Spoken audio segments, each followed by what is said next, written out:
मानव मन अत्यंत चपल और विचारों से भरा होता है। ना चाहते हुए भी कभी कभी अनुचित विचार उसमें उठ सकते हैं। लेकिन महात्मा गौतम बुद्ध की इस कहानी से आपके विचार परिवर्तित हो सकते हैं। मन की अस्थिरता के कारण ही विविध प्रकार के विचार जन्म लेते हैं। एक पल में ही व्यक्ति का मन अनेक विषयों पर विचार करने लगता है।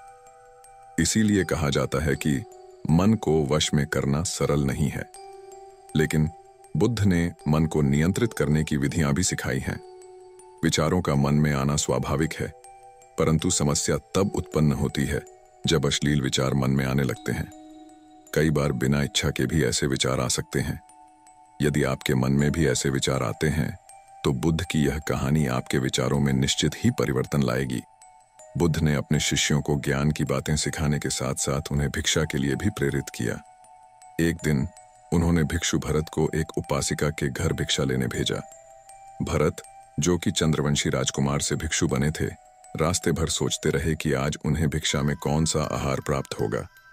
राजमहल में उन्हें हमेशा विभिन्न प्रकार के स्वादिष्ट व्यंजन मिलते थे, परंतु अब भिक्षु के रूप में उन्हें जो भी मिलेगा उसी में संतोष करना होगा। उपासिका के घर पहुंचकर भरत ने भिक्षा की याचना की। उपासिका ने उन्हें आसन पर बैठने को कहा और भोजन तैयार करने अंदर चली गईं। इस बीच भरत फिर से अपने पसंदीदा भोजन के बारे में सोचने लगे। जब उपासिका भोजन लेकर आईं तो भरत आश्चर्यचकित हो गए, क्योंकि उपासिका ने उनके लिए उनके पसंदीदा व्यंजन परोसे थे और अपने प्रिय भोजन को देखकर वे अत्यंत प्रसन्न हुए। भोजन का आनंद लेते समय भरत के मन में विचार आ रहे थे कि राजमहल में उन्हें भोजनोपरांत आराम की सुविधा थी, परंतु आज उन्हें धूप में चलकर वापस आश्रम जाना होगा। फिर भोजन के पश्चात श्राविका ने उन्हें थोड़ी देर विश्राम करने की प्रार्थना की। भरत इस अप्रत्याशित आतिथ्य से खुश हुए, सोचते हुए कि उनकी सभी इच्छाएं कैसे पूरी हो रही हैं। विश्राम के दौरान भी वे चिंतन कर रहे थे कि यह सुखद अनुभव ज्यादा देर तक नहीं होगा। जब वे उठे तो श्राविका ने उन्हें अधिक समय तक रुकने की अनुमति दी। यह सुनकर भरत खुश हो गया और विश्राम करने लगा। थोड़ी देर और विश्राम करने के बाद भरत ने सोचा कि कितनी सुंदर कन्या है, इसे तो मेरे महल में मेरी पत्नी के रूप में होना चाहिए था। भरत के मन में तरह तरह के विचार आ रहे थे और इन विचारों में उस श्राविका के प्रति अश्लील विचार भी आ रहे थे। विश्राम करने के बाद उसे वापस बुद्ध के आश्रम जाना था। वह उठा और श्राविका से जाने के लिए अनुमति ली।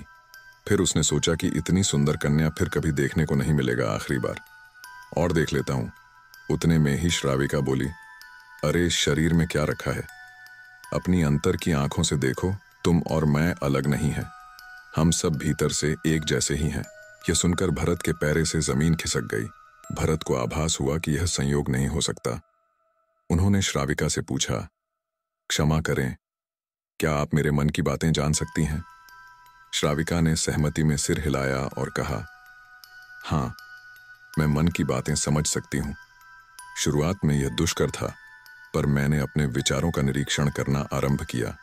पहले तो विचार असंख्य थे, लेकिन धीरे धीरे मैंने उन पर ध्यान केंद्रित करना सीखा, बिना किसी पक्ष विपक्ष के।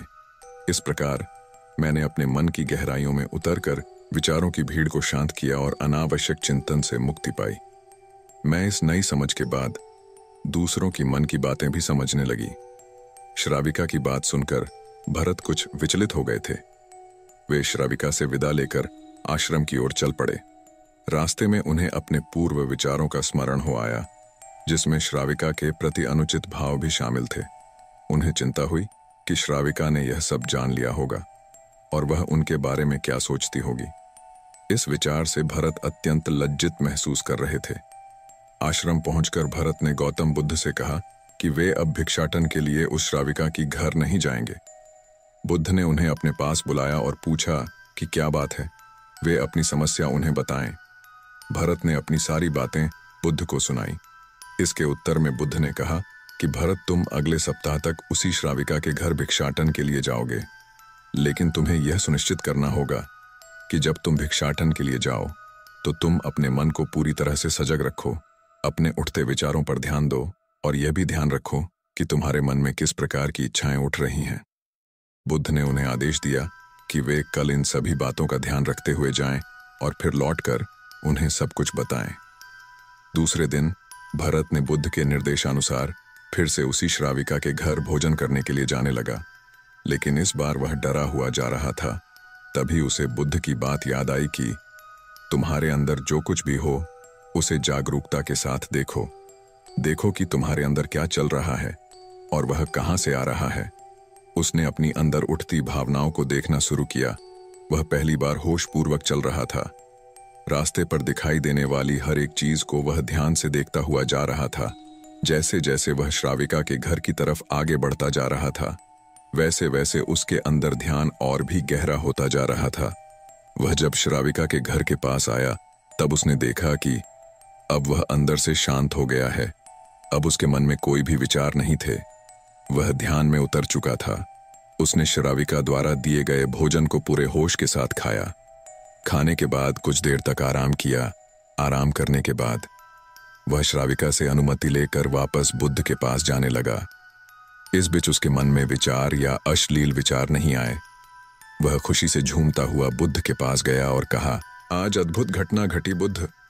बुद्ध ने कहा, मेरे पुत्र, जिस चीज को पाने के लिए मैंने तुम्हें वहां भेजा था वह तुम्हें मिल ही गया। अब तुम्हें वहां जाने की जरूरत नहीं है। शिष्य ने बुद्ध के चरण स्पर्श कर वहां से चला गया। दोस्तों, विचार चाहे जैसी भी हो, अगर हम ध्यान और होश के साथ देखें तो सारे अश्लील विचार गायब हो जाएंगे। अगर यह कहानी आपको पसंद आई हो तो कृपया हमारे चैनल अवेयरनेस को सब्सक्राइब करें। हम रोज आपके लिए बुद्ध की कहानी लेकर आते रहेंगे। नमो बुद्धाय।